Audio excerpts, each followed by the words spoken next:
أعوذ بالله من الشيطان الرجيم. بسم الله الرحمن الرحيم. الحمد لله رب العالمين والصلاة والسلام على سيد المرسلين وعلى آله وصحبه أجمعين إلى يوم الدين. أعوذ بالله من الشيطان الرجيم. سبحانك لا علم لنا إلا ما علمتنا إنك أنت العليم الحكيم. رب اشرح لي صدري ويسر لي أمري واحلل عقدة من لساني يفقهوا قولي. رضينا بالله ربا وبالإسلام دينا وبمحمد صلى الله عليه وسلم نبيا ورسولا. الحمد لله. அல்லாஹ்வினுடைய பெரும் கிருபையினால் சூரத்துல் கஹ்ஃபினுடைய விளக்க உரையை நாம் பார்த்து வருகின்றோம். அந்த வகையில் சென்ற வகுப்பில் 7வது 8வது வசனங்களை நாம் முடித்துவிட்டு அல்ஹம்துலில்லாஹ் இன்றைக்கு 9வது வசனத்திலே நாம் தப்சீர் பார்க்க இருக்கின்றோம். இந்த 7வது 8வது வசனங்கள்ல அல்லாஹ் ரப்புல் ஆலமீன் இந்த உலகம் உங்களுக்கு நிரந்தரமானது இல்லை, மறுமைதான் உங்களுடைய இலக்காக லட்சியமாக இருக்க வேண்டும் என்பதை நமக்கு சொல்லி காட்டுவதை பார்க்க முடியும். ஸோ அப்ப அந்த வகையில 9வது வசனம் என்ன பேசுகிறது அப்படின்றது தான் இப்ப நம்ம பார்க்க போறோம். பிஸ்மில்லாஹிர் ரஹ்மானிர் ரஹீம். அம் ஹசிப்த அன்ன அஸ்ஹாபுல் கஹ்ஃபி வர்ரகீம் கானூ மின் ஆயாத்தினா அஜபா. நபியே, குகை மற்றும் ரகீம் உடையவர்கள், சாசனத்திற்கு உரியவர்கள், நமது சான்றுகளில் மிகவும் ஆச்சரியமானவர்கள் என்று நீர் எண்ணுகிறீரா? இப்போ இந்த வசனம் என்ன நம்மிடத்துல சொல்ல வருகிறது அப்படின்னு சொன்னா, நம்ம வாழ்க்கையில எத்தனையோ விசித்திரமான மர்மங்களான விஷயங்களை, ஆச்சரியமான விஷயங்களை கடந்து வந்திருப்போம். சில சமயத்துல செய்தியாக கேள்விப்பட்டிருப்போம். ஆனா 300 ஆண்டுகள் ஒரு குகையில் உறங்கிய சிலருடைய வரலாற்று சம்பவத்தை அல்லாஹ் ரப்புல் ஆலமீன் இந்த வசனத்திலே சொல்லி காண்பிக்கின்றான். அதை அற்புதமாக நீங்கள் நினைக்கின்றீரா? அதை விட தினமும் நாம் பார்க்கக்கூடிய அந்த வானம், பூமி போன்ற விஷயங்கள் மிகப்பெரிய அற்புதம் என்று அல்லாஹ் ரப்புல் ஆலமீன் நமக்கு இந்த வசனத்தின் வழியாக உணர்த்துவதை பார்க்க முடியும். அப்போ முதல்ல அம் ஹசிபத்த அப்படின்னு சொல்லி அல்லாஹ் நீங்கள் எண்ணிக்கொண்டிருக்கிறீரா, நீங்க நினைச்சுக்கிட்டீங்களா அப்படின்னு சொல்லி கேட்கிறான். அதாவது அம் அப்படின்னா இந்த இடத்துல மாறாக அப்படின்ற ஒரு பொருளை நமக்கு கொடுக்குது. ஒரு விஷயத்துல இருந்து வேறொரு விஷயத்தின் பக்கம் முக்கியத்துவத்தை அல்லாஹ் இந்த வசனத்தின் வழியாக ஒரு கவனத்தை திருப்புவதை நம்ம பார்க்க முடியும். அப்படின்னா என்ன? யூதர்கள் கேட்க சொல்லி சில கேள்விகளை நம்ம பார்த்திருந்தோம். 3 கேள்விகள் மக்காவினுடைய குறைஷிகள் இணை வைப்பாளர்கள் கேட்டார்கள். இப்ப அவங்க அதுக்கு 3 கேள்வி கேட்க சொன்னாங்க. அதுல ஃபர்ஸ்ட் கேள்விதான் அந்த குகைவாசிகளுடைய அந்த சம்பவத்தை பற்றிய கேள்வி. இப்போ இதுல என்ன தெரியுது அப்படின்னு சொன்னா, நீங்க நினைச்சிட்டு இருக்கீங்களா அப்படின்னு அல்லாஹ் கேட்க வர்றதுக்கான விஷயம் குகைவாசிகளுடைய வரலாறு மட்டும்தான் ஆச்சரியமானது அப்படின்னு சொல்லி நீங்க நினைக்க வேணாம். ரசூலுல்லாஹ் கிட்ட அல்லாஹ் சொல்றான், குகைவாசிகளை பத்தி அவங்க கேட்கிறாங்க இல்லையா, அதுதான் ஒரு ஒரு பெரிய ஆச்சரியம் அப்படின்னு சொல்லி நீங்க நினைக்காதீங்க. அதை விட பல்வேறு விதமான சான்றுகள் என்னிடம் உள்ளது அப்படின்னு சொல்லி அல்லாஹ் நமக்கு என்ன செய்யறான் அப்படின்னு சொன்னா, அம் ஹசிபுத்தன்ற கேள்வியின் மூலமாக உறுதிப்படுத்தி சொல்றான். இது ஒண்ணு மட்டும்தான் உங்களுக்கு வியப்படைகிற மாதிரி ஒரு ஆச்சரியமானதாக இருக்கு அப்படின்னு சொல்லி நீங்க நினைக்காதீங்க. அதை விட அதிகமாக ஏராளமான அருட்கொடைகள், ஏராளமான ஆச்சரியங்கள், அற்புதங்கள் அல்லாஹ்வின் வழியாக அல்லாஹ்வின் மூலமாக நிகழ்த்தப்படுகிறது அப்படின்றத அல்லாஹ் சிந்திக்கின்ற வகையில இந்த விஷயம், இந்த அம் ஹசிபுத் என்ற வார்த்தைக்குள்ள நமக்கு சொல்லி காட்டுறான்.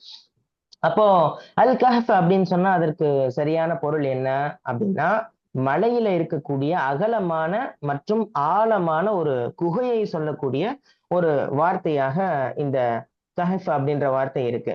சின்ன குறுகியதாக இருக்கு. அந்த குகை சின்னதா இருக்கு அப்படின்னு சொன்னா அதுக்கு பேர் கார் அப்படின்னு சொல்லுவாங்க. இந்த ஹிரா குகையெல்லாம் கேள்விப்பட்டிருக்கோம் இல்லையா? ஹிரா அப்படின்றது கார்ல வரும். கார் ஹிரான் தான் அங்கேயே எழுதி போட்டிருப்பாங்க, ஹிரா குகை.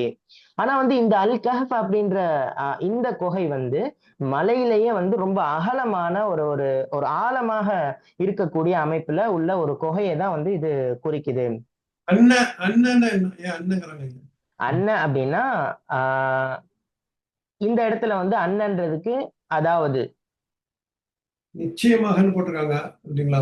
கிடையாது. சொல்லலாம், நிச்சயமாக சொல்லலாம். நிச்சயமாக குகைவாசிகள், அதே மாதிரி அந்த ரகீம் அப்படின்ற பலகை அப்படின்னு சொல்லி இப்ப நம்ம ஒன்னொன்னா சொல்றேன்.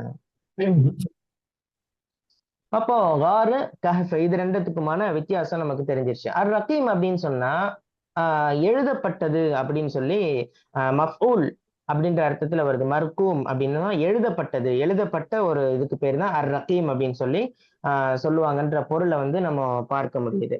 அதே மாதிரி வந்து ஆஹ் இதற்கு வந்து என்ன செய்யறாங்கன்னா, ரக்கும் அப்படின்னு சொன்னா எழுதுறது, ரகீம் அப்படின்னு சொன்னா எழுதப்பட்ட அப்படின்னு சொல்லி. இன்னும் சில தப்சீர்ல எப்படி வந்திருக்கு அப்படின்னு சொன்னா, அது ஒரு கல்வெட்டு மாதிரி உள்ளது, ஈயத்தினாலேயோ அல்லது செப்புல எழுதி போட்டிருக்கின்ற பலகையாக இருக்கலாம் அப்படின்னு சொல்லி இதுக்கு அந்த ரகீமுக்கு நிறைய மீனிங் வந்து சொல்றாங்க. அப்போ எழுதப்பட்டது அப்படின்ற பொருள்ல அது எதுல வேணா எழுதப்பட்டிருக்கலாம். ஒரு இப்ப நம்ம சொன்ன மாதிரிதான் செப்பு பலகையால எழுதப்பட்டிருக்கலாம் அல்லது கல்வெட்டுல எப்படியோ எழுதப்பட்டது அப்படின்னு சொல்லி. அப்போ அந்த அதுல என்ன எழுதப்பட்டுச்சு அப்படின்னு சொன்னா, அந்த இளைஞர்களுடைய பெயர்கள் என்ன, அவர்களுடைய அந்த வம்சாவளி, அவங்க அங்க அந்த அந்த குகைக்கு போனதற்கான காரணம் என்ன, அதே மாதிரி அந்த அது போன்ற விஷயங்கள் எல்லாமே அந்த பலகையில வந்து எழுதப்பட்டிருக்கு அப்படின்னு சொல்லி நம்ம பார்க்க முடியுது. அப்ப அஜபன் அப்படின்னு சொன்னா லாஸ்டாக ஆச்சரியமாக ஒரு ஒரு செயலுடைய தன்மையை வந்து ஒரு மிகைப்படுத்தி சொல்லக்கூடிய முபாலகா அப்படின்னு சொல்லுவாங்க. மிகைப்படுத்தி சொல்லக்கூடிய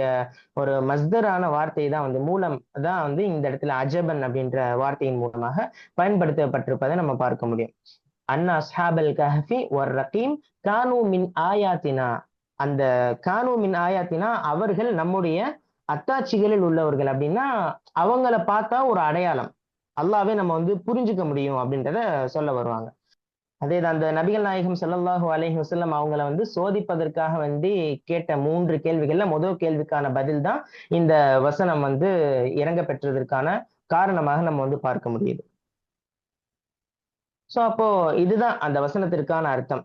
நீங்க வந்து அந்த அஸ்ஹாபுல் கஹஃப் குகைவாசிகள், அதுல எழுதப்பட்டிருக்கின்ற அந்த பலகை, இதுவும் நம்முடைய அத்தாட்சிகளில் உள்ளது என்று நீங்க நினைக்கிறீங்களா அப்படின்னு சொல்லி அல்லாஹ் இந்த வசனத்துல நமக்கு வந்து கேட்கிறான். சோ அப்ப இந்த வசனம் என்ன சொல்ல வருகிறது அப்படின்னு சொன்னா, இது நிறைய விஷயங்களை வந்து சொல்றதை நம்ம பார்க்க முடியும். இப்போ இதுல வந்து 9, 10, 11 இந்த 3 வசனங்களும் வந்து நிறைய வந்து அர்த்தத்துல சொல்ல வருது. சோ அப்ப இந்த 9வது வசனம் என்னிடத்திலே என்ன பேச வருகிறது அப்படின்னு சொன்னா, பொதுவாக உண்மையான ஆச்சரியங்கள் என்ன அப்படின்றத வந்து ஆச்சரியங்களை, அற்புதங்களை வந்து நம்ம தேடி உணர்ற மாதிரியான பல்வேறு விஷயங்களை வந்து நமக்கு சொல்லித் தருது. அப்படின்னா என்ன அர்த்தம்?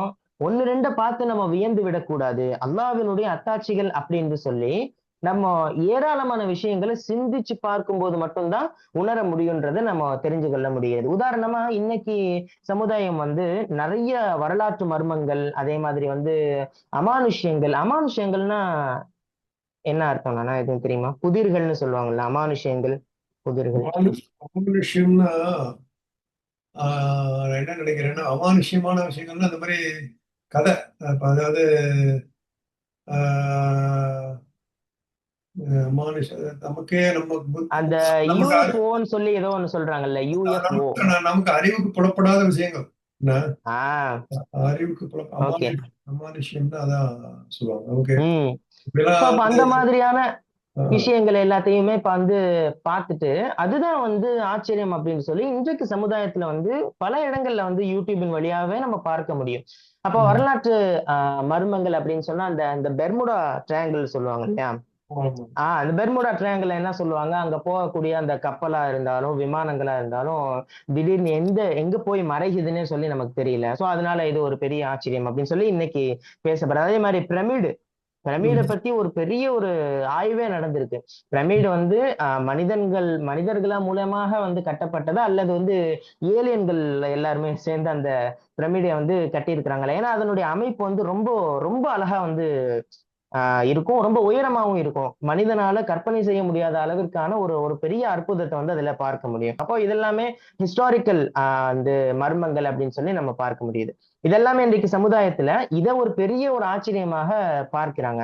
அதே மாதிரி அந்த அமானுஷ்யங்கள் நான் சொன்ன மாதிரி அந்த யுஎஃப்ஓன்னு சொல்லக்கூடிய அந்த பறக்கும் தட்டுகள் அத வச்சு பேசக்கூடிய, அதே மாதிரி மாயாஜாலங்கள் இலுமினாட்டி, பிளாக் மேஜிக் போன்ற இணையத்துல அந்த சோசியல் மீடியால ட்ரெண்ட் ஆயிட்டு இருக்கிற என்னது இதுக்கு வந்து ஒரு முடிவே கட்ட முடியாத மர்மமான வீடியோக்கள் சொல்லி அதுதான் வந்து ஒரு பெரிய ஆச்சரியம். இது வந்து யாருனாலே செய்ய முடியாதது, ரொம்ப கற்பனைக்கு எட்டாதது அப்படின்னு சொல்லி சொல்லக்கூடிய. அதே மாதிரி இறந்தவர்கள் வந்து மீண்டும் மீண்டும் வந்து இறந்து வருவாங்க, எழுந்து வருவாங்க, நம்மளுடைய விஷயங்கள் எல்லாம் கேட்பாங்கன்னு சொல்லி சொல்லக்கூடிய அந்த எல்லாமே ஒரு கற்பனை சார்ந்த கதைகளை சொல்லிவிட்டு இது எல்லாமே ஒரு பெரிய ஆச்சரியம் அப்படின்னு சொல்லி வகைப்படுத்தக்கூடிய ஒரு இதை நம்ம வந்து பார்க்க முடியும் இன்றைக்கு சமுதாயத்துல. ஆனா இதை விட மிக சிறந்த கண்ணுல பார்க்கிற மாதிரியான உதாரணங்கள் அல்லாஹ் ரப்புல் ஆலமீன் படைச்சிருக்கான். உதாரணமா தினமும் உதிக்கக்கூடிய சூரியனை பாருங்க. அது கரெக்டான டைம்ல உதிக்கும், கரெக்டான டைம்ல மறையும். அல்லாஹ் வந்து செய்த அந்த புரோகிராமிங் செஞ்சு வச்சிருக்கான் இல்லையா, அதே மாதிரிதான் அது நடக்குமே தவிர அது அதனுடைய கட்டத்துல இருந்து கொஞ்சம் கூட மாறல இப்ப வரைக்குமே. இன்னும் இன்ஷா அல்லாஹ் கியாமத்து நாள் வரைக்கும் அந்த அல்லாஹ் வந்து எப்படி அதை அமைப்பு ஆக்கி வச்சிருக்கானோ அந்த அமைப்பின் பெயர்லதான் வந்து அது நகர்ற மாதிரி இருக்கு. சோ அப்போ வந்து இது மாதிரியான ஏராளமான அல்லாஹ்வினுடைய படைப்புகள் குர்ஆன்ல சொல்லும் பொழுது அல்லாஹ் சொல்லுவான், இந்த ஹல்குஸ் ஸமாவாதி வல் அர்தி அக்பரு மின் ஹல்கின் நாஸ் வலாக்கின் அக்ஸரன் நாஸ் லா யஅலமூன். நிச்சயமாக வானங்களையும் பூமியையும் படைத்தது மனிதர்களை படைத்ததை விட மிகப்பெரியதாகும். இந்த வானம் பூமியை படைச்சது வந்து மனிதர்களை படைச்சதை விட ரொம்ப பெரிய விஷயம். அப்போ இதுல வந்து ஏனெனும் மனிதர்களில் பெரும்பாலானோர் இதை அறிவதில்லை. அப்போ அல்லாஹ் நம்மள்ட்ட சொல்ல வர விஷயம் என்ன அப்படின்னு சொன்னா, குறிப்பாக இந்த வசனம் என்ன நம்மள்ட்ட சொல்ல வருது அப்படின்னா, குகைவாசிகளுடைய வரலாறு மட்டும் தான் வந்து நமக்கு ஒரு மிகப்பெரிய ஆச்சரியம்னு சொல்லி நீங்க நினைக்க வேண்டாம். அதை தாண்டி அல்லாஹ்வினுடைய படைப்புகளில் ஏராளமான அத்தாட்சிகள், அல்லாஹ்வை புரிந்து கொள்ளக்கூடிய அவனுடைய அந்த அந்த ஆற்றலை நம்ம தெரியக்கூடிய ஏராளமான சான்றுகள் நம்ம பார்க்க முடியும் அப்படின்றத வந்து இந்த வசனம் நமக்கு சொல்லுது. அப்போ உண்மையான நடந்ததற்கு சரியாக கண்ணுல பார்க்கக்கூடிய இந்த ஆச்சரியங்களை நம்ம என்ன செய்யணும், தேர்ந்தெடுத்து அல்லாஹ்வை நம்ம புரியறதுக்கு ட்ரை பண்ணணும் அப்படின்றது இந்த வசனத்தின் மூலமாக நமக்கு புரிய வருது. சோ அதே மாதிரி வந்து அடுத்தது அந்த குகைவாசிகள் ரகீம் அப்படின்னு சொல்லி எழுதப்பட்டது, பதிவு செய்யப்பட்டது அப்படின்னு சொல்லி ஒரு வேர்டை வந்து நம்ம பார்த்தோம். சோ அப்ப அந்த வேர்டு என்ன சொல்லி தருது அப்படின்னு சொல்லி கேட்டா, பொதுவாக அன்றைய சமூகம் அன்னைக்கு நடந்தது என்ன விஷயங்களோ அது எல்லாத்தையுமே ஆவணப்படுத்தி வச்சிருந்தாங்க, பதிவு செய்து வச்சிருந்தாங்க. இன்னும் சொல்ல போனா ரசூல் ஸல்லல்லாஹு அலைஹி வஸல்லம் அவர்களுடைய வஹியை எழுதக்கூடிய அந்த வரலாறை பார்க்கும் பொழுது எலும்புகள் இருக்கு இல்லையா, விலங்குகளுடைய எலும்புகள் அதுல எல்லாம் எழுதி பதிவு செய்து வைப்பாங்களாம். ஏன்னா பின்னாடி இருக்கிறவங்களுக்கு அது வந்து என்னைக்குமே யூஸ்ஃபுல்லாக இருக்கும். இன்னைக்கும் வந்து பெரும் பெரும் வரலாற்று சிறப்புமிக்க கோயில்கள்ல போய் கூட நம்ம பார்த்தோம்னா கூட அங்க கல்வெட்டுகள்ல வந்து நிறைய விஷயங்கள் எழுதியிருக்கும். ஆனா அதுக்கான பொருள் தான் நமக்கு புரியாது, அது என்ன எழுதியிருக்கு என்ன. ஆனா ஏராளமான இதை வந்து நம்ம வந்து பார்க்க முடியும். அப்போ வரலாற்று சிறப்புமிக்க விஷயங்கள் பதிவு செய்யப்பட்டு அதை என்ன செய்யணும், ஆவணப்படுத்தப்படணும் அப்படின்றத இந்த வசனத்தின் மூலமாக நம்ம பார்க்க முடியுது. ஏன்னா அந்த குகைவாசிகளுடைய அந்த காரணம் என்ன, ஏன் வந்தாங்க, எதுக்கு வந்தாங்கன்ற செய்திகள் எல்லாமே பதிவு செய்து வச்சிருந்தாங்க. அதே மாதிரி இன்றைக்கு நம்மள்ட்ட என்ன இருக்கணும் அப்படின்னா, எதை எடுத்தாலும் ஒரு ஆவணம் இருக்கணும், அதற்கான ஒரு பதிவு இருக்கணும். அதுக்கு நாளைக்கு வரக்கூடிய சமுதாயத்திற்கு என்னைக்கு நாளும் பயன் அளிக்கும் என்பதுல எந்த ஒரு சந்தேகமும் இல்லை. அப்போ அல்லாஹ் வந்து இந்த குர்ஆனை எப்படி சொல்றான் அப்படின்னா, கிதாபும் மர்கூம், கிதாபும் மர்கூம், அது தெளிவாக எழுதப்பட்ட ஒரு பதிவேடாகும். எல்லாமே அந்த அல்லாஹ் வந்து எழுதி வச்சிருக்கதா சொல்லி காட்டுவதை நம்ம பார்க்க முடியும். அப்போ அதே மாதிரி இன்றைக்கு வந்து ஏன் இது நம்ம வந்து இவ்வளவு முக்கியத்துவம் கொடுக்குறோம் அப்படின்னா, எவ்வளவோ ஏராளமான பொய் செய்திகள், உண்மைகளை மறைக்கக்கூடிய, அதே மாதிரி இஸ்லாமிய வரலாறுகளை வந்து பூண்டோடு அழிக்கக்கூடிய ஏராளமான வேலைகள் வந்து நடந்து கொண்டிருக்கின்ற இந்த சமயத்துல வரலாறுகள் பதிவு செய்யப்பட வேண்டும். அது பிற நமக்கு பின்னால் வரக்கூடிய சந்ததியினருக்கு அது என்றைக்குமே உபயோகப்படுத்தப்பட வேண்டும் என்பதை இந்த வசனத்தின் மூலமாக நம்ம வந்து தெரிஞ்சு கொள்ள முடிகிறது. இறுதியாக ஒரு முக்கியமான ஒரு விஷயத்தை மட்டும் நம்ம சொல்லிடலாம். நம்ம விட்டு சொல்ல போகக்கூடிய அந்த சாசனம் என்பது ஏது? நம்ம என்னத்தை வந்து விட்டுட்டு போறோம், எப்படினாலும் நிச்சயமாக இந்த உலகத்தை விட்டு ஒரு நாள் நம்ம செல்லதான் போறோம். அப்படி இருக்கும் பொழுது நம்ம விட்டு செல்லக்கூடிய அந்த அடையாளங்கள் என்ன, நம்ம விட்டு செல்லக்கூடிய அந்த சான்று என்ன அப்படின்றத நம்ம இந்த வசனத்தின் மூலமாக தெரிஞ்சு கொள்ள முடியுது. ஒரு கேள்வி மனசுல வந்து எழுது, என்ன எழுது, இன்னைக்கு வந்து அந்த இளைஞர்கள் வந்து தன்னுடைய தௌஹீதை பாதுகாக்க வேண்டி, அதே மாதிரி வந்து அந்த அவங்க ஏன் போனாங்க, எதுக்கு போனாங்கன்ற அந்த விஷயங்கள் எல்லாமே வந்து பதிவு செய்யப்பட்டு இன்னைக்கு வரைக்கும் அது பேசப்பட்டுட்டு இருக்கு. சோ அப்ப இன்னைக்கு நம்ம வந்து என்ன அப்படின்னு சொன்னா, நம்ம கையில வந்து வெறுமனே வந்து டிஜிட்டல் ரகீம் அப்படின்னு சொல்லக்கூடிய எல்லாமே வந்து வாட்ஸ்அப்ல அது இதுல எழுதிதான் இருக்கே தவிர அது எல்லாமே போயிடும். அது எல்லாமே போயிரும், நின்னு பேசப்படாது. ஆனா ஒரு சமுதாயத்துல நம்ம இருந்து, உதாரணமா நம்ம ஊர்ல நம்ம இருக்கிறோம், நம்ம மூலியமாக ஒரு 10 பேர் பலன் அடைகிறாங்க, நம்மளால ஒருத்தவங்க வந்து படிக்கிறாங்க, அதாவது நம்ம உதவியினால ஒருத்தவங்க படிக்கிறாங்க. இதெல்லாம் சான்றுகள். நம்ம இருந்தாலும் நம்ம மறைந்தாலும் நம்மளை பற்றி பேசப்படும். உதாரணமாக நம்ம நம்ம ஊருக்கு செய்யக்கூடிய தான தர்மங்கள் விஷயங்கள், அப்போ இதெல்லாமே வந்து ஒரு ஒரு சான்றாக நம்ம போனாலும் நமக்கு நன்மையாவும் வரும், நம்மளை பத்தி பேசவும் செய்வாங்க. இப்போ So சொன்னீங்கல்ல அந்த இதான் பாயிண்ட். இல்ல இப்போ சொன்னீங்கல்ல இதான் பாயிண்ட். நான் இப்போ ம், நம்மளை பத்தி இப்போ சொல்லுவாங்க, நம்ம ஜனாச மௌத்தான பிறகு நம்மளை பத்தி என்ன பேச போறாங்க அப்படிங்கறது தான். இவன் நல்லவன் அப்படின்னு சொல்லிட்டு போகணும். என்ன நினைக்கிறீங்க? ம், அது ரசூலுல்லாஹி சொல்லுவாங்க, மௌத்தான பிறகு வந்து யாரு நல்ல பேர் எடுக்கிறாங்களோ அவங்களுக்கு வந்து சொர்க்கங்கிற மாதிரி 20 ஹதீஸ் கேட்ட மாதிரி இருக்கு. என்ன ம், உலகத்துல எவ்வளவோ என்னென்னமோ வரலாறுகளை விட்டு செல்றாங்க. என்ன இப்ப பாத்தீங்கன்னா இப்போ உலகத்திலேயே 7 அதிசயங்கள்லாம் சொல்றாங்க. என்ன இந்த ம், அதிசயங்களை போய் பாக்குறாங்க, மக்கள் வியக்குறாங்க. என்ன அது அல்லாஹ்க்கு தான் தெரியும் அது மக்களுக்கு பயனடையுதா இல்லையான்னு. என்ன இப்போ ம், நமக்கு வந்து அல்லாஹ்க்கு தான் தெரியும் நம்ம வந்து என்ன செய்யறோம் அப்படிங்கிறது வந்து அந்த ரக்கீம் கற்பலகைங்கிறது ம், அல்லாஹ் தான் எழுதி வச்சிருக்கான். லவ்ஹுல் மஹ்ஃபூல தான் இருக்குது. என்ன நினைக்கிறீங்க? ம். அதேதான். அப்ப நீங்க சொன்ன மாதிரி நம்ம விட்டு செல்ற சதக்கா ஜாரியாக்கள் என்ன ஒரு ம், சின்ன ம், விஷயமா இருந்தாலும் நம்ம மக்கள் ஆச்சரியப்படுறதுக்காக இல்ல, அல்லாஹ் ஆச்சரியப்படுறதுக்காக. என்ன நாளைக்கு வந்து கியாமத்து நாள்ல ஜட்ஜ்மெண்ட் டேல இந்த மாதிரி என்னோட அடியான் இவ்வளவு பெரிய காரியத்தை செஞ்சுட்டு வந்து நிக்கிறான், அவனுக்கு உள்ள தர்ஜா வந்து நான் உயர்த்துறேன், அதுக்காக நம்ம பாடுபடணும். அந்த இளைஞர்கள் ம், வந்து பின்னாடி நம்ம படிப்போம். அந்த இளைஞர்கள் வந்து ஆஹ், இந்த அரசனுக்காக இந்த நம்ம தீனை காப்பாத்திக்கணும்ட்டு எப்படி அந்த குகைக்குள்ள போனாங்களோ இல்லைங்களா? சோ அந்த மாதிரி நம்ம என்ன பண்ண போறோம், இந்த நம்ம தீனை ம், காப்பாத்துக்காக நம்ம தக்குவா காப்பாத்திக்கிறதுக்காக நம்ம என்னென்ன பண்ணணும் அப்படிங்கிறது பின்னாடி நம்ம படிக்க போறோம். சோ நமக்கும் அந்த மாதிரி ஆஹ், சில நல்ல விஷயங்களை விட்டுட்டு போகணும். எவ்வளவோ பாருங்க, மாற்று மத சகோதரர்கள்லாம் எவ்வளவு நல்ல விஷயங்கள்லாம் செய்யறாங்க, நம்மளும் செய்யறோம். நம்ம மார்க்கத்திலயும் நிறைய செய்யறாங்க, நிறைய நண்பர்கள் செய்யறாங்க, நிறைய சகோதரர்கள் செய்யறாங்க. நம்மளும் அதுல போட்டி போட்டு செய்யணும். நமக்கும் நம்ம அந்த வரலாறை விட்டு சொல்லணும். ஆனா அந்த வரலாறுகள்லாம் நம்ம அழிஞ்சிடும். நம்ம பாருங்க, நமக்கு எத்தனை பேர் நமக்கு தெரியும்? 100 வருஷம் வரலாறு தெரியும் நமக்கு இல்லைங்களா? ஒரு ம், 1000 வருஷத்துக்கு முன்னாடி யாரு இருந்தா நமக்கு தெரியாது இல்லைங்களா? சோ நம்மளால முடிஞ்ச அளவுக்கு நம்மளுடைய சரித்திரத்தை அந்த உலகத்துல நல்ல சரித்திரமா விட்டுட்டு சொல்லுவோம். ஆச்சரியப்படக்கூடிய சரித்திரமா விடணும் அப்படிங்கிற ஒரு நல்ல ஒரு ஆர்வத்தை இதுல ஊட்டுறோம். என்ன அப்படிங்கறது நான் நினைச்சுக்கிறேன். என்ன நினைக்கிறீங்க? ம். ஓகே. அடுத்த வசனம் போலாமா? போல. ஓகே. அடுத்தது 10வது வசனமாக, ம். இத் அவல் ஃபித்யத்து வில் கஹ்ஃபி ஃபகாலு ரப்பனா ஆத்தினா மின் லதுன்க ரஹ்மத்தன் வஹய்யிக் லனா மின் அம்ரினா ரஷதா.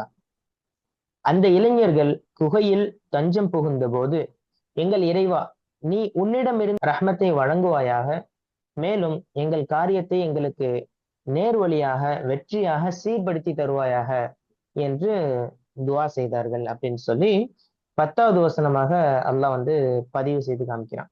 இப்போ அதுல முதல் வார்த்தை வந்து இத் அப்படின்னா நினைவு கூர்ந்து பாருங்கள். நினைவு கூர்ந்து பாருங்கள்னா இது வந்து கிட்டத்தட்ட முன்னாடி வசனத்தோட தொடர்புடையது. அந்த அஸ்ஹாபுல் கஹ்ஃப பத்தி பேசிக்கிட்டே வரும்போது அவங்கள பத்தி அவங்களுடைய விஷயங்களை நீங்க நினைவு கூர்ந்து பாருங்கள் அப்படின்னா, அந்த உலக படைப்புகள்லயே குகைவாசிகளுடைய நிகழ்வு வந்து கொஞ்சம் ஆச்சரியமானது இல்ல அப்படின்னாலும் கூட, இந்த அவங்களுடைய ஈமான பாதுகாக்குவதற்காக வேண்டி அவங்க செஞ்ச தியாகங்கள் இருக்கு இல்லையா? அது ஒரு மிகப்பெரிய ஒரு ஆச்சரியமாக நம்ம வந்து பார்க்க முடியும். சோ அப்ப இது அப்படின்னு சொன்னா நினைவு கூர்ந்து பாருங்கள். அவங்க செஞ்ச அந்த விஷயங்களை நீங்க வந்து நினைவு கூர்ந்து பாருங்கள் அப்படின்ட்டு சொல்லி அல்லாஹ் வந்து சொல்றான். அவா அப்படின்னா தஞ்சம் புகுறது. நம்ம வந்து ஒரு இடத்துல இருந்து இன்னொரு இடத்துக்கு போய் அடைக்கலம் தேடி போறதுன்னு சொல்லுவாங்க இல்லையா? அதுக்குதான் அவான்னு சொல்லுவாங்க. அல் ஃபித்யா அப்படின்னா இளைஞர்கள். இப்போ இந்த இளைஞர்கள் வந்து அவர்கள் சென்றார்கள் அப்படின்னு சொல்லி அல்லாஹ் பயன்படுத்திட்டு முடிச்சிருக்கலாம். ஆனா அவர்கள் சென்றார்கள் அப்படின்னு சொல்லி அல்லாஹ் வந்து பயன்படுத்தாம என்ன செய்யறான்னா அல்ஃபித்தியா, அந்த இளைஞர்கள் அப்படின்னு சொல்லி குறிப்பிட்டு சொல்றான். அது சாதாரணமா அவங்க போனாங்க அப்படின்னு சொல்லி சொல்லியிருக்கலாம் இல்லையா? ஆனா வந்து ஆஹ் இளைஞர்கள் அப்படின்னு சொல்லி அல்லாஹ் வந்து வெளிப்படுத்தி இருக்கிறதற்கான காரணம் வந்து முதுமையினுடைய அனுபவமோ அல்லது வந்து பெரிய ஒரு கூட்டமோ இல்லாத அந்த சிறிய வயசுலயே அவங்களுக்கு இருந்த அந்த ஒரு ஒரு முதிர்ச்சியான சிந்தனை எந்த அளவுக்கு இருக்கு அப்படின்றத வந்து இந்த வசனத்தின் மூலமாக அல்லாஹ் வந்து சிறப்பிச்சு காமிக்கிறான். அப்போ அவங்களுடைய அந்த இளமை வந்து அவங்க எப்படி யூஸ் பண்ணியிருக்காங்கன்றத அல்ஃபித்யா அப்படின்ற வார்த்தையின் மூலமாக நமக்கு வந்து அல்லாஹ் சொல்லி காண்பிக்கிறான். சோ அதே மாதிரி ஃபகாலு, அந்த குகைக்குள்ள போன உடனே அவங்க செஞ்ச விஷயம் வந்து அவர்கள் கூறினார்கள். எனவே அப்படின்னா ஃபகாலுனா உள்ள போன உடனே வந்து கூறுகிறார்கள் அப்படின்னு சொல்லிட்டு என்ன சொல்றாங்க? ரப்பனா ஆத்தினா மில்லதுன்க ரஹ்மத்தன், இறைவா உன்னிடம் இருந்து அப்படின்னா உன்னுடைய சன்னதியிலிருந்து ஆஹ் எனக்கு வந்து என்ன செய்யணும், ரஹ்மத்தை தருவாயாக. மில்லதுன்க ரஹ்மத்தன் அப்படின்னா அருளை நீ வந்து தருவாயாக அப்படின்னு சொல்லி அந்த இளைஞர்கள் வந்து துவா செய்யறாங்க. இந்த துவாவுக்கு பின்னாடி என்ன தெரியுது அப்படின்னா, எவ்வளவோ உலக ஆதாயங்கள் இருந்தும் இறைவனுடைய அந்த நேரடியான எஸ்பெஷலான வந்து ஒரு கருணையை அவர்கள் வந்து எதிர்பார்த்துதான் இந்த துவாவை செஞ்சிருக்காங்கன்னு தெரிய வருது இல்லையா? அவங்க வந்து அந்த வரலாறுல பார்க்கும்போது அந்த இளைஞர்கள் வந்து வசதி மிக்கவர்கள், ரொம்ப வசதியா இருந்தவங்க. அவங்களுடைய பிள்ளைகள் தான் அந்த இளைஞர்கள் அப்படின்னு சொல்லி நம்ம அந்த அஸ்ஹாபுல் கஹ்ஃபுடைய வரலாறை பார்க்கும்போது அதுல நமக்கு தெரிய வருது. அப்போ மில்லதுன்க ரஹ்மத்தன் அப்படின்னா ஸ்பெஷலான ரஹ்மத்தை அல்லாவிடம் இருந்து அவங்க வந்து எதிர்பார்த்திருக்கிறாங்க அப்படின்றத வந்து அல்லாஹ் வந்து சொல்லி காண்பிக்கிறான். சோ அதே மாதிரி வந்து வஹய்யி லனா மின் அம்ரினா ரஷதா, எங்களுக்கு எங்களுடைய காரியங்கள்ல நேர்வழியை நீ காட்டுவாயாக அப்படின்னு சொல்லிட்டு. அப்போ ஃபர்ஸ்ட் வந்து ரஷதா சொல்லியிருக்கணும், நேர்வழியை எங்களுக்கு நீ காட்டுவாயாக அப்படின்னு சொல்லி சொல்லியிருக்கணும். ஆனா லனா அப்படின்னா எங்களுக்குன்னு சொல்லி ஒரு உறுதியாக, மின் அம்ரினா எங்களுடைய காரியங்கள்ல நீ என்ன செய்ய, ஒரு நேர்வழியை காட்டு. நாங்க வந்து ஒரு விஷயத்த செஞ்சிருக்கோம், இதுல வந்து எங்களுக்கு ஒரு கரெக்டான ஒரு பாத் வந்து எங்களுக்கு தெரியணும் அப்படின்னு சொல்லி அந்த வசனத்துல வந்து துவா செய்யறதாக அல்லாஹ் வந்து பதிவு செய்து காண்பிக்கிறான்.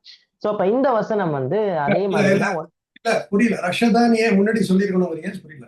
ரஷதான் ஆஹ் அதாவது அல்லாஹ்வினுடைய உதவி வந்து எவ்வளவு தூரம் அவசரமாக அவங்களுக்கு தேவைப்படுதுன்ற அந்த ஆர்வத்தை சொல்றதுக்காக வேண்டிதான் லனா அப்படின்ற வார்த்தையும் மின் அம்ரினா அப்படின்ற வார்த்தையும் வந்து அந்த உள்ளத்தில் இருக்கக்கூடிய அந்த தவிப்பை வெளிப்படுத்துவதற்கான வார்த்தை தான் அது.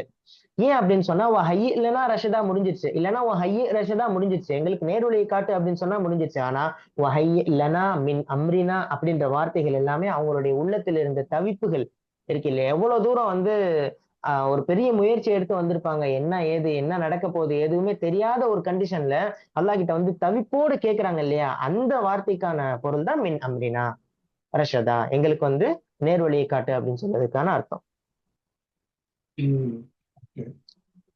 ஓகே, இப்ப அடுத்தது வந்து ஆஹ் இந்த வசனம் வந்து நம்ம இடத்துல என்ன சொல்ல வருகிறது அப்படின்னு சொன்னா, ஃபித்னாக்கள் வந்து மனிதர்கள் மூலமாக வரலாம், அல்லது வந்து டிஜிட்டலாகவும் இன்னைக்கு வந்து என்ன ஆகுதுன்னு சொன்னா பல்வேறு விதமான மனிதர்கள் வழியாக நார்மலா வாழக்கூடிய சமுதாயத்திலும் இருக்கு, டிஜிட்டல் வழியாகவும் இருக்கு. இன்னும் சொல்ல போனா இளைஞர்கள் அதிகமாக சூழ்ந்து இருக்கக்கூடிய இன்னைக்கு பிரச்சனை என்ன அப்படின்னா, ஃபர்ஸ்ட் விஷயம் இளைஞர்கள் பாதிக்கப்படுறது போனோகிராஃபில.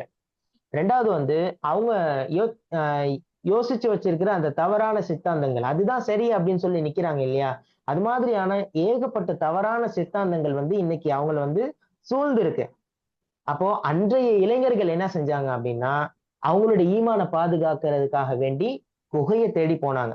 இன்றைக்கு நம்ம என்ன அப்படின்னு சொன்னா, எப்படிப்பட்ட வழியை தேட போறோம்? என்னுடைய ஈமான பாதுகாப்பதற்காக எந்த வலையிலையும் போய் நான் சிக்கி விடாமல் இருப்பதற்கு நான் வந்து என்ன, அவங்க எப்படி குகையை வந்து ஒரு தற்காப்பா வந்து பயன்படுத்தி அவங்க ஈமான பாதுகாத்தாங்களோ, இன்றைக்கு இருக்கக்கூடிய இளம் சமுதாயம் எப்படி வந்து அவங்க ஈமான பாதுகாக்க போகிறது? அப்போ கெட்ட பழக்கங்கள், கெட்ட நண்பர்கள், அதே மாதிரி அவங்கள்ட்ட இருந்து எல்லாம் விலகி நல்ல நண்பர்கள், பள்ளிவாசல் தொடர்பு, அதே மாதிரி நல்ல நல்ல மனிதர்களுடைய தொடர்பு இருக்கும் பொழுது நம்ம என்ன செய்யலாம்னா அதை ஒரு சேஃப் ஜோனா பயன்படுத்தி நம்ம ஈமான சேஃப்டி பண்றதற்கான வழியை வந்து தேடிக்கலான்றதை இந்த வசனத்துல நம்ம வந்து புரிஞ்சு கொள்ள முடியுது. ஏன்னா அன்றைக்கு இளைஞர்கள் அவங்க தற்காப்புக்காக தேடிய இடம் குகை. இன்றைக்கு நம்ம எப்படிப்பட்ட இடத்தை தேர்வு செஞ்சு நம்ம ஈமான பாதுகாக்க போறோம் அப்படின்றத இதுல இருந்து நம்ம பார்க்க முடியும். ஆமா, ரசூல் ஸல்லல்லாஹு அலைஹி வஸல்லம் வந்து சொல்லியிருக்காங்கல்ல, ஒரு நேரம் வரும். அப்போ அந்த டைம்ல ஒரு முஸ்லிம் வந்து தனது மார்க்கத்தை பாதுகாப்பதற்காக மலை உச்சிகளுக்கும் தனித்திருக்கும் இடங்களுக்கெல்லாம் போய் எங்கேயாவது தப்பிக்க முடியாதான்னு சொல்லிலாம் ஏங்குவான். அந்த சூழ்நிலை எல்லாம் இன்னைக்கு வந்துருச்சு. நம்மளுடைய ஈமான பாதுகாப்பதற்கு குறிப்பாக இந்த வசனத்துல சொல்லக்கூடிய இளைஞர்களை மத்தியா வச்சு நம்ம பேசுறோம். அவங்களுடைய ஈமான பாதுகாப்பதற்கு நம்ம ஈமான பாதுகாப்பதற்கு எந்த வழிய சேஃப் ஜோனை தேர்ந்தெடுக்க போறோம் அப்படின்றத இந்த வசனத்தின் மூலமாக நம்ம வந்து புரிய முடிகிறது. சோ அதே மாதிரி வந்து அந்த இளைஞர்களுக்கு ஒரு ஆபத்து வந்துருச்சு. அந்த ஹிஸ்டரியில வந்து அந்த மன்னன் வந்து சில ஒரு ஒரு நெருக்கடியை கொடுப்பான். அப்போ அந்த இளைஞர்கள் வந்து ஆபத்து வந்துருச்சுன்னு சொல்லி வீட்டுல யாருமே முடங்கி கிடக்கல. அவங்க என்ன செஞ்சாங்கன்னா, அவங்களால எவ்வளவு தூரம் ஒரு முயற்சி பண்ண முடியுமோ அந்த செயலுக்கான ஆக்ஷன் எடுக்கிறாங்க. ஒரு விஷயம் ஆபத்தாயிருச்சுன்னு சொன்னா அதுக்கு ஆக்ஷன் எடுக்கிறாங்க. கேட்டுட்டு ஆக்ஷனுக்கு பின்னாடி துவா செய்யறாங்க. அதுதான் இங்க மெயினான விஷயம். இப்போ வெறுமனே துவா கேட்டுட்டு சும்மாவும் உட்கார்ந்து இருக்க கூடாது. வெறுமனே உழைப்பு மட்டும் செஞ்சுட்டு அல்லாஹ் இடத்துல வந்து துவா கேட்க மறந்துடவும் கூடாது. அப்ப அந்த இளைஞர்கள் என்ன செஞ்சாங்க, அவங்க வந்து இந்த தப்பிப்பதற்கு ஒரு ஆக்ஷன் எடுக்கிறாங்க. எடுத்து உள்ள போன உடனே அவங்க எடுக்கிற துவா அடுத்த மெயினான விஷயம். அப்போ ஆட்டில்ஹா ஒ தவக்கல், ரசூலுல்லாஹ் சொன்னாங்க இல்லையா, ஒட்டகத்தை கட்டி போட்டுட்டு அப்புறம் என்ன செய்ய, எல்லா இடத்துல தவக்கல் வையே அப்படின்னு சொல்ற அந்த விஷயத்த வந்து நம்ம இந்த வசனத்தின் மூலமாக பார்க்க முடியும். அப்போ சொல்லும் செயலும் என்ன செய்யுது, சொல்லும் துஆவும் இந்த இடத்துல வந்து ஒரே இடத்துல இணைஞ்சு வரக்கூடிய ஒரு விஷயத்த வந்து நம்ம பார்க்க முடியும். சோ அதே மாதிரி வந்து அமைச்சர்களுடைய வாரிசுகள், அந்த பிள்ளைகள் எல்லாம், அந்த இளைஞர்கள் நம்ம சொல்றோம் இல்லையா, அவங்க வந்து அமைச்சர்களுடைய வாரிசுகள். பெரிய சாதாரண மனுஷங்கன்னு சொல்லிட முடியாது. தங்க ஆபரணங்களையும் அதே மாதிரி வந்து பட்டு ஆடைகளையும் கழற்றி எறிந்துட்டு ஒரு பாறையில போய் என்ன செஞ்சாங்கன்னா படுக்கிறதுக்கு துணிஞ்சு போயிருக்கிறாங்க. அவங்க நினைச்சிருந்தா எப்படி வேணா அவங்க இருந்திருக்கலாம். ஆனா உலக மாயையிலிருந்து அவங்க என்ன செஞ்சிருக்காங்க, விடுதலை அடைந்து. ஏன்னா இது ஒரு கற்பனை. இந்த உலகம் அப்படின்றது வந்து எப்படியோ போய் மாட்டிக்கிறோம், நம்ம சிக்கிக்கிறோம். அதனால அந்த இடத்துல கூட அவங்க உலக ஆதாய மாயையிலிருந்து அவங்க என்ன செஞ்சிருக்காங்க, அவங்க ஃப்ரீடம் ஃப்ரம் மெட்டீரியலிசம் சொல்லுவாங்க இல்லையா, அந்த இதுல இருந்து அவங்க அவங்களோட ஈமான பாதுகாத்திருக்காங்க அப்படின்றத நம்ம வந்து தெரிஞ்சுக்க முடியுது. எப்படி வேணா இருந்திருக்கலாம் இல்லையா, ஆனா ஈமான ஃபர்ஸ்டா வச்சதுனால மற்ற விஷயங்கள் எதுவுமே அவங்களுக்கு பெருசாக தெரியல அப்படின்றத நம்ம என்ன செய்யணும், நம்முடைய ஈமான்ல எவ்வளவு தூரம் வந்து பாதுகாப்போட நம்ம நடந்து கொள்ளணும், அதை பாதுகாப்பதற்கு என்னென்ன முயற்சிகளை எடுக்கணும்ன்றத இதன் மூலமாக நம்ம வந்து தெரிந்து கொள்ள முடிகிறது. சோ அதே மாதிரி வந்து இந்த வசனத்துல இன்னும் முக்கியமா பார்த்தா, இளைஞர்கள் தான் இந்த சமுதாயத்தினுடைய விதைகள். அவங்க வந்து உலக அளவுல பெரிய பெரிய புரட்சிகள் செய்யறதா இருக்கட்டும், நேர்மறையான ஒரு பாசிட்டிவான மாற்றத்தை இந்த சமுதாயத்துல கொண்டு வர்றதா இருக்கட்டும், பெரியவங்க அவங்கள விட அல்லாஹ் வந்து முன்னுரிமை கொடுக்கிறது இளைஞர்களை தான். ரசூல் ஸல்லல்லாஹு அலைஹி வஸல்லம் காலத்திலே வந்து இளைஞர்கள் ஒரு பெரும் பங்காற்றி இருக்காங்கன்றதை பார்க்க முடியும். நாட்டினுடைய ஜனாதிபதியாக கூட இருந்திருக்கிறாங்க அப்படின்றத நம்ம பார்க்க முடியும், வயசு கம்மியா இருக்கும் போதே. அப்போ அவங்களுக்கான அவங்க தேடிய வழிகள் எப்படி இருக்கு, தவறான சித்தாந்தங்களை கண்மூடித்தனமா பின்பற்றிக்கிட்டு போற கூட்டத்துக்கு மத்தியில இன்னைக்கு நம்ம என்ன செஞ்சுட்டு இருக்கிறோம், நம்மளுடைய காலத்தை கடத்த வேண்டிய ஒரு நிர்பந்தம். அப்ப நம்ம என்ன செய்யணும் அப்படின்னு சொன்னா, அந்த இளைஞர்களை தயார்படுத்தி அவர்கள் தான் இந்த சமுதாயத்திற்கான ஒரு முதலீடு. அவர்கள் எப்படி தயாராகி வருகிறார்களோ நாளைய சமுதாயம் மிக சிறந்த சமுதாயமாக மாறும் என்பதுல எந்த ஒரு சந்தேகமும் இல்லை. அப்ப இந்த வசனத்துல அல்லாஹ் இளைஞர்களை சொல்லி சொல்லி சொல்லி பாக்குறது என்ன அப்படின்னு சொன்னா, சமுதாயத்தின் மாற்றத்திற்கான விதைகள் இளைஞர்கள் தான் அப்படின்றத இந்த வசனத்தின் மூலமாக நம்ம வந்து புரிய முடிகிறது. சோ அதே மாதிரி வந்து இப்ப அந்த மன்னருக்கும் இந்த இளைஞர்களுக்கும் மத்தியில வந்து ஒரு ஒரு தர்க்கம் வந்துடும். தர்க்கத்தை வந்து அவங்க வந்து ஜெயிக்கணும் அப்படின்னு சொல்லி அவங்க நினைக்கல. முக்கியமான விஷயமே அவங்களுக்கும் அந்த அரசனுக்கு மத்தியில தர்க்கம் வந்து கூட ரஷதா அப்படின்ற நேர்வழி தான் அவங்க தேடி இருக்கிறாங்க. இன்னைக்கு வந்து டிபேட்ஸ்ல வந்து யார் ஜெயிக்கிறான்றதை பாக்குறதை விட யாரெல்லாம் எனக்கு நேர்வழி எதுன்னு காட்டிடு, சரியான பாதை எதுன்னு காட்டிருன்றதை நம்ம என்ன செய்யணும்னு சொன்னா அதுல முன் வைக்கணும் அப்படின்றத நம்ம வந்து இந்த வசனத்தின் மூலமாக தெரிந்து கொள்ள முடிகிறது. சொல்லுங்க. நல்ல பாயிண்ட்ஸ் எல்லாமே அருமையா. இந்த மாதிரி தான் நம்ம போகணும் இன்ஷா அல்லாஹ். சோ நீங்க சொன்ன மாதிரி இளைஞர்கள் பாத்தீங்கன்னா திருப்பி 9-10 அதுதான் பேசுது, மொத்தமா இளைஞர்களை பத்தி தான். ஆமா, ஒரு ரசூலுல்லாஹோட ஹதீஸ் கூட நினைக்கிறேன், 7 பேரு வந்து அல்லாஹ்வுடைய அர்ஷ்ல இருப்பாங்க. அதாவது அந்த இளைஞர்கள், அதாவது என்ன, அதுல வந்து ஷாபுன் நஷஅ ஃபீ இபாதத்தி ரப்பிஹி, அதுல ஒரு இளைஞன் தன்னுடைய அல்லாவை வணங்குவதிலேயே வளர்ந்தவர், அந்த இபாதத்திலேயே வளர்ந்தவர் அப்படின்னா அல்லாஹ்வுடைய சிந்தனையோடயே இருந்தவர். அவருக்கு நிழல் இல்லாத நாள்ல நிழல் அளிப்பதாக ரசூல்லா வந்து என்ன செஞ்சிருக்காங்க, ஒரு ஹதீஸ வந்து அல்லாஹ் வந்து நிழல் அளிப்பதாக சொல்லியிருக்கிறாங்க. இபாதத்திலே இருந்தாலும் நம்ம தப்பா புரிஞ்சு கூடாது. அதை பள்ளியாசல்லையே ஃபுல்லா பள்ளிவாசல்லே இருக்கிறாங்க. ஆமா, அந்த சிந்தனை கூட இன்னைக்கு இருக்கு. இபாதத்துங்கிறது வந்து எல்லாமே இபாதத்து இல்லைங்களா? குடும்பத்தை பாத்துக்கிறது இபாதத்து, தொழில் செய்யறது இபாதத்து, என்ன உம் தூங்குறது இபாதத்து, எந்திரிக்கிறது இபாதத்து, என்ன நடக்கிறது இபாதத்து, பார்வை பாக்குறது இபாதத்து, என்ன ஆனா அதுல பின்னணி ஒண்ணு இருக்குல்ல, எல்லாத்துலயுமே அல்லாஹ்வுடைய அந்த சிந்தனை நினைப்பு இருக்கணும். அந்த திக்ருல்லா இருந்தாதான் அந்த இபாதத் வந்து வேல்யூபிள். தொழுகை இபாதத்து, ஈமான் இபாதத்து, என்ன உம் இந்த இபாதத்தோட யார் இருந்தாங்களோ அவங்களுக்கு வந்து அல்லாஹ் சொர்க்கத்துல தன்னுடைய நிழலை தரேங்கிறான் அர்ஷ்ல. என்ன இரண்டாவது, நம்ம 5 விஷயங்களை வந்து பாதுகாத்துக்க சொல்லியிருக்காங்க. ஒண்ணு வந்து முதுமைக்கு முன்னாடி இளமை, இப்படி ஒண்ணு இருக்கு இல்லையா? உம் இளமை வந்து ஓடிடும் டக்குன்னு. இளமை இல்ல, இளைய அந்த ஹதீஸ்ல ஃபர்ஸ்ட் சொல்றதே அந்த வார்த்தை தானே, ஷபாபக கபில ஹரமிக்க. ஆமா உனக்கு முதுமைக்கு முன்னாடி உன்னுடைய இளமையை வந்து நீ பொக்கிஷமா நினைச்சுக்க. இருத்தேனிம் அப்படின்னா கனிமத்து, ஆமா பொக்கிஷமா நினைக்கணும் அப்படின்னு சொல்லி வருது. ஆமா. இளமையை வந்து நம்ம விட்டுட்டோம்னா போயிடும். இந்த வயசுல வந்து நல்ல விஷயங்களை கத்துக்கணும், தனக்கு பயனுள்ள விஷயங்களை கத்துக்கணும், கத்துக்கிட்டு முயற்சிகள் செய்யணும். பொருளாதாரம் தேடுறதா இருந்தாலும் சரி, கல்வி கற்கதா இருந்தாலும் சரி, ஆரோக்கியத்தை உடம்ப பலப்படுத்திக்கிறதா இருந்தாலும் சரி, நண்பர்களை தேடுறதா இருந்தாலும் சரி, எல்லாமே வந்து இந்த ஏஜ்லயே நம்ம சேர்த்துக்கிட்டா மறு வயசான பிறகு நமக்கு பயனளிக்கும் இல்லைங்களா? ம். உம் இந்த இளமை ரொம்ப ஒரு முக்கியமான இது. நீங்க சொன்ன மாதிரி இப்போ உலகத்துல நிறைய இந்த மாதிரி போர்னோகிராஃபி இருக்குது, இன்ஸ்டாகிராம் இருக்கு, யூடியூப் இருக்கு. நம்ம குகைக்கு போகணும்னு அவசியம் இல்லை. குகைங்கிறது வந்து நமக்கு நாமே குகையை ஏற்படுத்திக்கணும், ஒரு தடுப்பை ஏற்படுத்திக்கணும். ஹிஜாப் இல்லைங்களா? அதான் தக்குவா. என்ன தக்குவா தான் நமக்கு இப்போ ஒரு குகை இல்லைங்களா? தக்குவா வந்து நம்ம அல்லாவுடைய ஒரு அச்சம், அச்சம் சொல்றாங்க. அச்சம் அல்லா நம்மளை பார்த்துட்டு இருக்கிறாங்கிற ஒரு நமக்கு நாமே ஒரு தக்குவாவை ஏற்படுத்திக்கிட்டா நம்மளும் அந்த குகைவாசிகள் அளவுக்கு நம்ம அல்லாஹ் வந்து இன்ஷா அல்லாஹ் நம்மளையும் அவங்களை சேர்த்து வைப்பான். இன்ஷா அல்லாஹ் நம்ம துவா செய்வோம். ம். ம். ஸோ இந்த மாதிரி தர்க்கம் நம்ம வந்து நீங்க சொன்ன பாயிண்ட் இது புதுசு. நான் அந்த மன்னர்கிட்ட போய் தர்க்கம் செய்யாம வெளியே முடியான்ட்டாங்க. அவங்க வந்து நம்ம போய் அதாவது நம்ம சொல்லுவாங்கல்ல, இடம் பொருள் ஏவல் அப்படிம்பாங்க. எந்த நேரத்துல யார்கிட்ட போய் பேசணும். இப்ப அரசன்ட்ட போய் அவங்க போய் சண்டை போட்டு நீ வந்து முஸ்லீமா மாறுன்னு சொல்லலாம். அவங்க வந்து முடியாது அப்படிங்கிற அவங்களுக்கு வந்து நடிச்சிருக்காங்க. அவங்க வந்து கோபுக்குள்ள உட்காந்துட்டு இன்ஷா அல்லாஹ் அல்லாஹ் எங்களுக்கு நேர்வழி காமி அப்படின்னு சொல்லிட்டு வந்தோம்னா அல்லாஹ் வந்து அந்த சூழ்நிலை மாறின பிறகு அவங்கள வெளியே கொண்டு வருவோம். என்ன அவங்களுக்கு ஆபத்துல நீங்கள பிறகு வெளியே கொண்டு வருவோம்னு நினைக்கிறேன் இல்லைங்களா? ஸோ இன்ஷா அல்லாஹ் நம்மளும் அந்த மாதிரி இப்போ போய் நம்ம ஒரு அரசாங்கம், முஸ்லீம் அரசாங்கம் இல்லைன்னா அங்க போய் நம்ம ஆர்கியூ பண்ண முடியாது இல்லைங்களா? தூக்கி தூக்கி ஜெயில போட்டுருவான். என்ன நினைக்கிறீங்க? நீ வந்து தீவிரவாதின்னு சொல்லிடுவான். நம்ம அந்த நேரத்துல பார்த்து நம்ம பேசணும். இந்த நேரம் சரியான நேரமா நமக்கு வந்து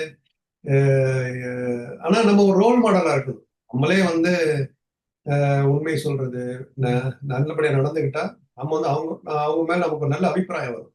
என்ன நீ இப்ப போய் நம்ம வந்து நீ வந்து ஷிர்க் செய்யறது தப்பு அப்படின்னு டைரக்டா நம்ம போய் அடிக்காம அந்த அவங்க இடம் பொருள் ஏவலை பார்த்து அவங்களுடைய பவரை பார்த்து சில சமயம் உடனே வந்து அவங்க இஸ்லாம் வந்து உடனே பரப்பலையே குறைஷிகள்ட்ட இருந்து இல்லைங்களா? அந்த அந்த காலம் கணிந்து வரும்போது தான் அந்த அடுத்தடுத்த ஸ்டெப் போறாங்க. நம்ம அதுல இன்னொரு விஷயம் சொல்லலாம்னு நினைக்கிறேன். இப்போ வந்து அந்த மேலிடம் கீழிடம் அப்படின்ற ஒண்ணு இருக்குல்ல. அரசன் வந்து அரசன், மக்கள் வந்து மக்கள், அப்படிதானே இருப்பாங்க. இப்ப இதே காட்சியை வந்து பெத்தவங்க பிள்ளைங்கன்னு வைக்கலாம்ல. ஆர்குமெண்ட் வந்து தேவையில்லாத ஆர்குமெண்ட்ஸ் வந்து பிள்ளைங்க செய்யறாங்க இல்லையா? அதே மாதிரி டீச்சர்ஸ வந்து ஆர்குமெண்ட் பண்றாங்க இல்லையா? சம்பந்தமே இல்லாம நடக்குது இல்ல. அப்போ ஒரு அமீராக நியமிக்கப்பட்டவங்க இன்னைக்கு விமர்சிக்கப்படுறாங்களே பல இடங்கள்ல வந்து தேவையில்லாம வந்து நிறைய விஷயங்கள். அப்ப மேல கீழன்ற ஒரு இது இருக்குல்ல, அந்தஸ்து இருக்குல்ல, அந்த இடத்துல வந்து ஒரு கரெக்டான ஒரு நேர்வழி தானே அந்த இடத்துல நமக்கு தேவை. அவங்கள்ட்ட தர்க்கம் இன்னைக்கு நிறைய நடக்குது இல்லையா? இளைஞர்கள் பாத்தீங்கன்னா எல்லாரும் சில பேர் பாத்தீங்கன்னா பெற்றவங்கள்ட்டயே வந்து ஏத்து பேசுவோம். பேசுறாங்க, அதேதான். பேசுவான், தர்க்கம் புரியுறான்.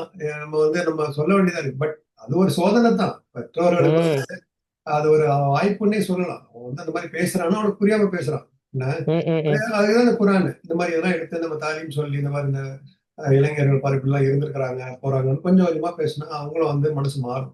என்ன நினைக்கிறீங்க? ம். அது இல்லாம நம்ம கோவப்பட்டு அவனை போட்டு அடிச்சு, இந்த நீ நான் யாரு, நீ யாரு, நான் என் வயசு என்ன, உன் வயசு என்ன அப்படின்னு சொன்னா இன்னும் அந்த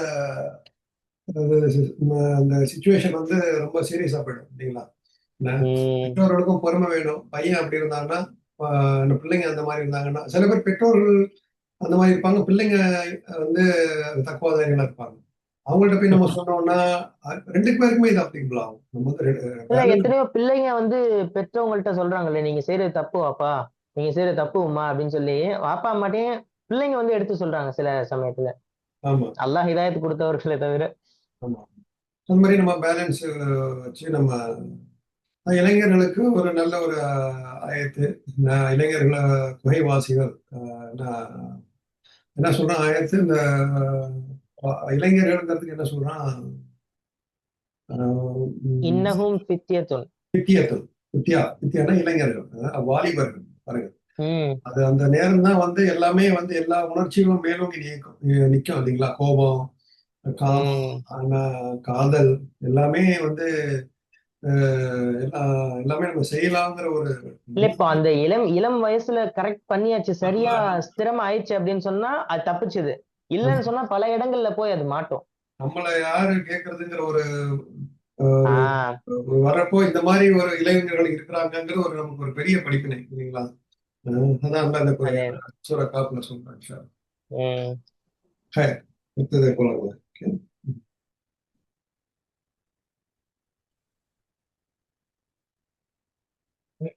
ஓகே. فضربنا على آذانهم في الكهف سنين عددا. ஆகவே அந்த குகையில் பல வருடங்களுக்கு அவர்களுடைய காதுகளின் மீது நாம் திரையிட்டோம், அவர்களை ஆழ்ந்த உறக்கத்தில் ஆழ்த்தினோம் அப்படின்னு சொல்லி 11வது வசனத்துல அல்லாஹ் சொல்லி காண்பிக்கிறான். இப்ப இந்த வசனத்துல ஃபதரப்னா அப்படின்னு சொல்லி, இப்போ அப்படின்னு சொல்றது அந்த 11வது வசனத்துல, 10வது வசனத்துல அவங்க துஆ செஞ்சாங்க இல்லையா அல்லாஹ் இடத்துல, ம். அதற்கு பதில் அப்படின்றதுனால உடனே தொரப்னா அவர்களுடைய காதுகளுக்கு நம்ம திரையிட்டோம், சாரி அவங்க திரையிட்டோம் அப்படின்னு சொல்லி அல்லாஹ் சொல்றான். அப்ப ஃபதரப்னா அப்படின்னா உடனே நம்ம அவங்களுடைய துஆவை அங்கீகரிச்சிருக்கிறோம். அலா ஆதானிஹிம் அவர்களுடைய காதுகளின் மீது. இப்ப இந்த இடத்துல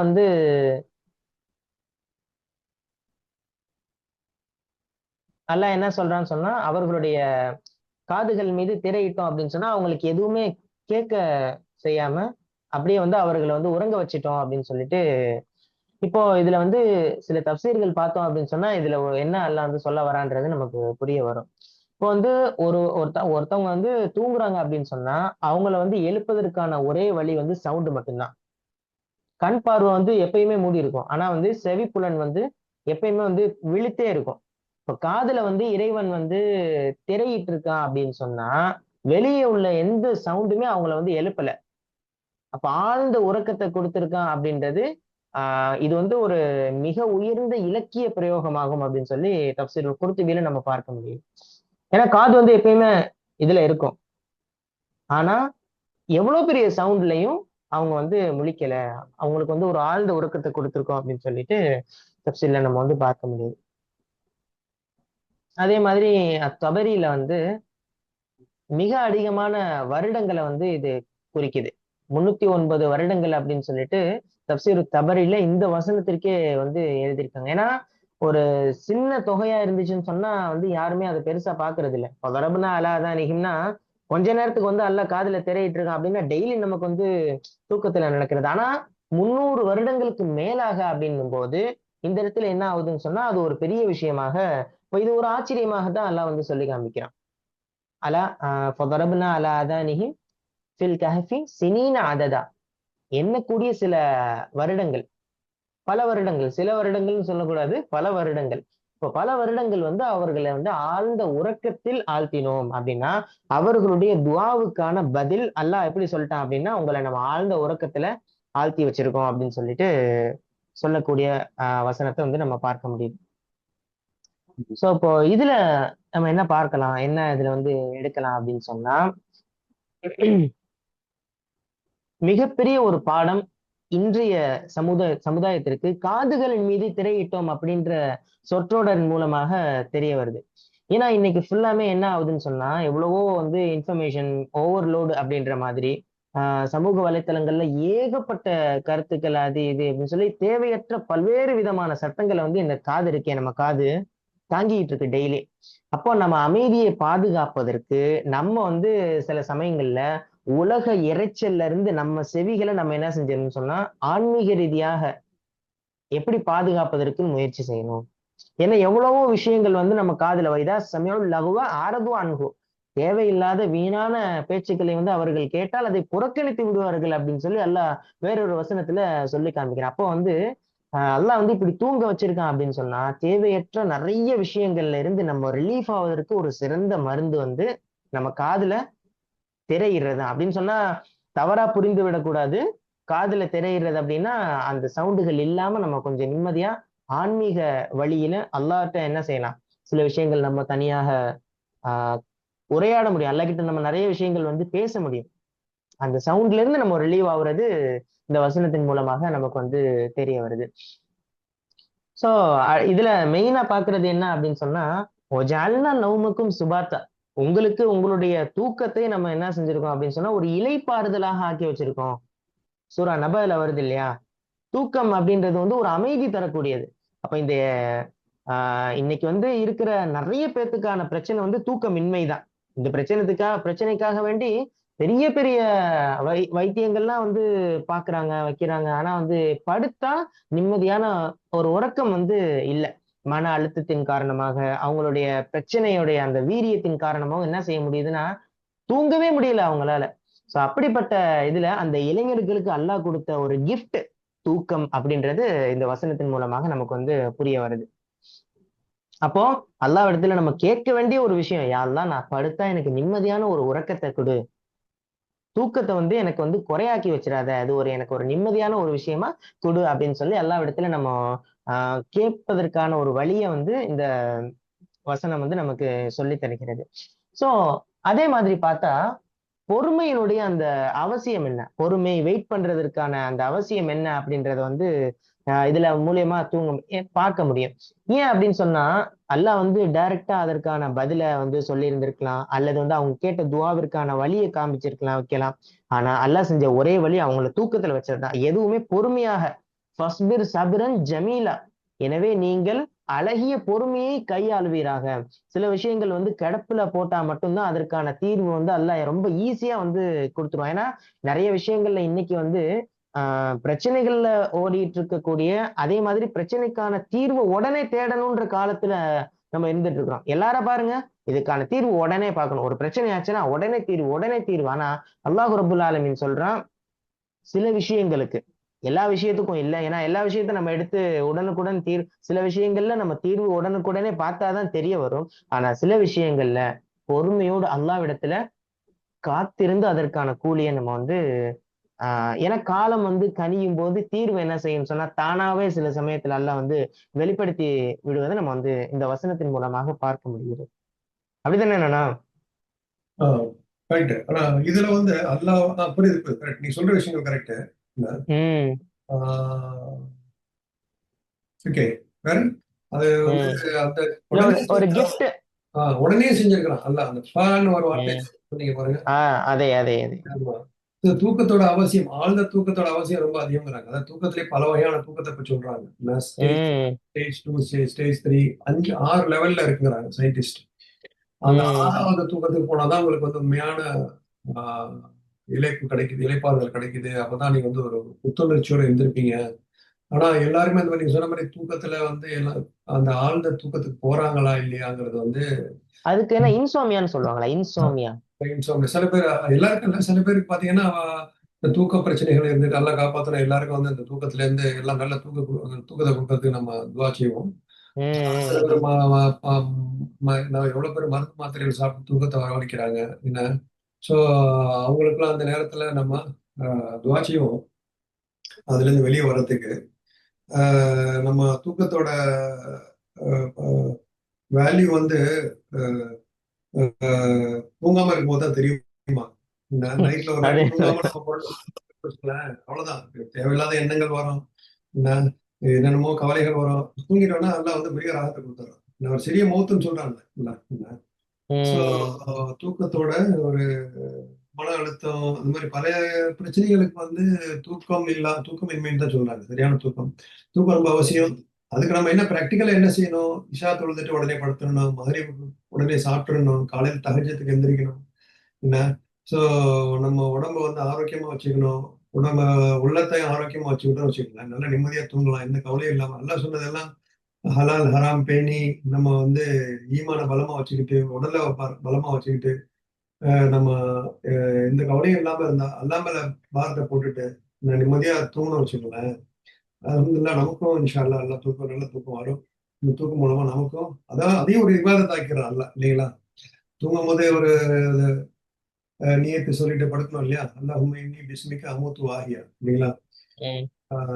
உன்னை உன் பெயரை கொண்டு தூங்குகிறேன், மௌத்தாகிறேன். உன் பெயரை கொண்டே நான் எந்திரிக்கிறேன்னு சொல்லுவோம் இல்லைங்களா.